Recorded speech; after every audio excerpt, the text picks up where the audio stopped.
Hello students. आप सभी का हमारे इस यूट्यूब चैनल में स्वागत है। स्टूडेंट्स, हम अलजेब्रा का पेपर सॉल्व कर रहे थे और क्वेश्चन नंबर 4 बी पे हम पहुंच चुके हैं। क्वेश्चन नंबर 4 बी है, if A congruence to X mod N and B Y congruence to, sorry ये बी कॉन्ग्रुएंस टू है, ठीक है, B congruence to Y mod N, then A plus B congruence to X plus Y mod N and A B congruence to X Y mod N, ठीक है। इसको हमें prove करना है, ठीक है स्टूडेंट्स। तो प्रूफ में अगर आपको कॉन्ग्रुएंस का मतलब पता है तो आप इजीली प्रूव कर सकते हो, ठीक है। Basically A congruence to X mod N implies A minus X divided by N equal to K one some integer, ठीक है, सम इंटीजर। तो यहां से मैं लिख सकता हूं ए इक्वल टू, यहां से मैं लिख सकता हूं ए इक्वल टू, या हम कहें किसका मल्टीप्लाई कर रहे हैं, इधर ए बी का मल्टीप्लाई कर रहे हैं, ए इक्वल टू लिख लेते हैं K one N plus x, ठीक है, ये हो गए। एंड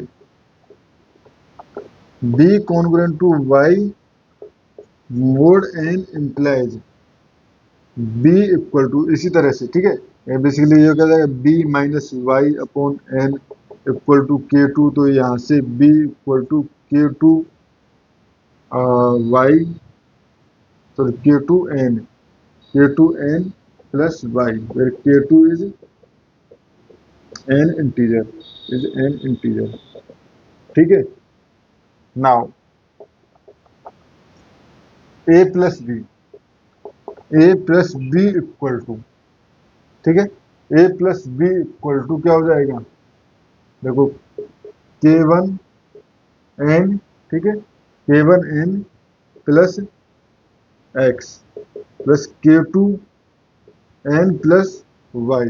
तो यहां से हम कह सकते हैं K one plus K two N plus X plus Y, ठीक है।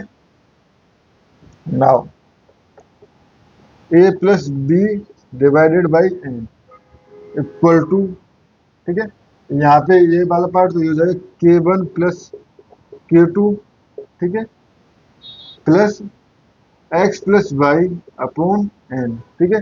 यानी ये तो सब इंटीजर टाइप डिवाइड हो रहा है, ये तो सम इंटीजर फॉर्म में डिवाइड हो रहा है, बट यहाँ पे एक्स प्लस वाई का हमें पता नहीं, यानी एक्स प्लस वाई जो है वो डिवाइड हो रहा है या नहीं, ठीक है।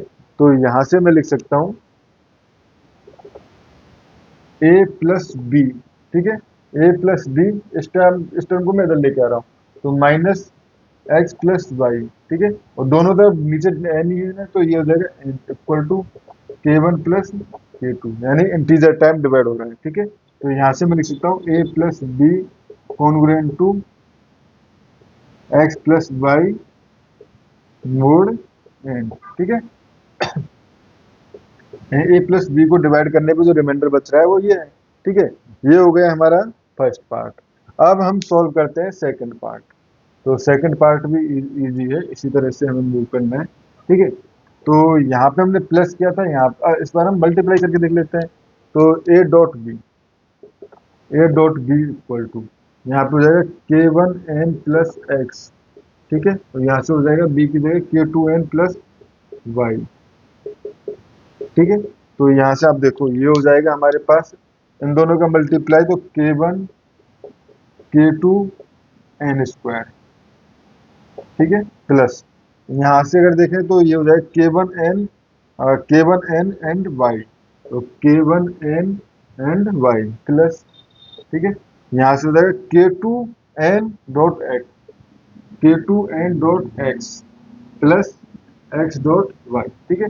तो देखो यहाँ से मैं एन कॉमन ले लूँ तो ये हो जाएगा हमारे पास ये हो जाएगा K one K two N plus K one Y plus K two X, ठीक है, प्लस एक्स वाई, ठीक है। Now A B divisible by N equal to, ये क्या हो जाएगा, K one K two N plus K one Y plus K two X plus X Y upon N, पूरे term को ऐसे डिवाइड कर लिया तो इस टर्म का एन तो एन कट जाएगा, बट ये वाला टर्म जो है वो एन एज इट रहेगा, ठीक है। तो यहाँ से मैं लिख सकता हूँ A dot B minus X Y upon N equal to integer, basically k1 k2 N plus k1 y plus k2 X integer. ठीक है, तो यहाँ से हो गया हमारे पास A B congruent to X Y mod N, जो कि हमें प्रूफ करना था। ठीक है स्टूडेंट्स, तो इस क्वेश्चन में हमें इतना ही प्रूफ करना था। नेक्स्ट क्वेश्चन में क्वेश्चन नंबर 4 से हम सॉल्व करेंगे। Thank you students.